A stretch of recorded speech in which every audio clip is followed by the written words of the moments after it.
Welcome to the third video of the assignment, where I will be discussing the empowerment of women in the developing world within a sport context. Women are faced with many issues which show a lack of equality when in comparison to men. A few examples are shown on your screen. Education, rights and family seem to be the common trend when looking at the issues. However, the biggest concern for me is the fact that 95% of countries are led by a male state. So we must question on where is the equality? Where is the balance and dominance for women to gain control on what they want to do? Why should men have the large percent of control?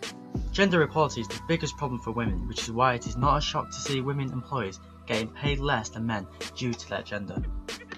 After coming face to face with the issues, it is clear we must support the empowerment of women within the developing world. But in a deeper context, why should we? Gaining more control on what they want to do is vital. This is because society has stereotyped women as being the mother of the family, therefore looking after everybody else and counting that as their job. But if they have a sporting passion, then their gender shouldn't stop them from taking part in programs led by their national governing body. Because they are stereotyped, this means they are given less chances as they are immediately judged, as they are suggested not to be able to cope with the demands of an active sport. But we shouldn't judge, they should be able to prove their worthiness and show us what they have got. And by doing so, this increases the status of women worldwide and the reputation of sport for women, and decreasing the image of sport being male dominated. By providing equal opportunities is a really big boost in the empowerment of women, and especially in sport. If they are given more male dominated roles such as referees, coaches or trainers, then we can hire more different kinds of people and bring different qualities to the table. By providing more roles for women, this improves confidence, and no one cares for restricting themselves with it being a male dominated career. And by giving themselves the chance, this gives them the opportunity to challenge males and the rights of women in both everyday life and sport itself. It really is amazing how much I have said that sport is male dominated, when really all it is human beings becoming active and improving both the community and the nation. Women deserve their rights to participate, rather than them being forced down the pathway just because that is what is expected from them. Women do get chances to participate in sport, but they are subjected to controlling the sport played by women rather than men.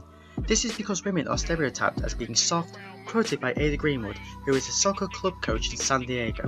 So by them being softer, apparently this therefore goes on to suggest that they don't understand the competitiveness and the demand that males bring to the table. This starts to question whether male and female referees wouldn't work well together due to them having different views on the game. However, they are trained the same, so why can't females participate within male sports? It's highly talked about still, and it will be ongoing for some time. If we can take positive out of this though, is that sport does give women the ability to stop the stereotype of them being a stay-at-home mother, with there being chances to get qualified and the experience, and this is by the grassroots up to the elite level. As stated at the start, we must explore the empowerment within the sport context. So how can sport help empower women within the developing world?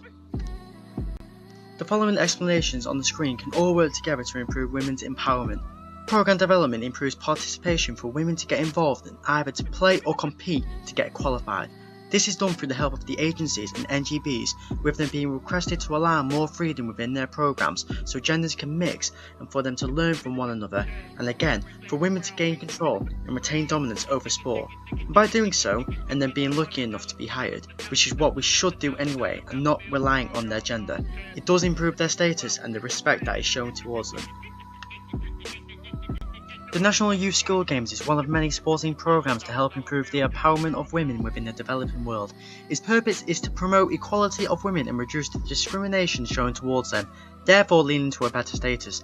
It's aimed for girls aged between 12 and 14, which is good as they are still young and able to be developed, and they also have excellent knowledge of the sport already. They focus building their self-confidence and egos by leadership skill training, and by doing so, this gives them the belief to jump into sport and challenge males and just do what they want to do in life by them gaining equal rights. And by doing so, they are feeling more accepted and part of the community and feeling proud to be the gender that they are. Thanks for making it through the third video. The next and final video covering the assignment will be me discussing the roles that agencies have and the impact they have on sport and international development. Thank you once again.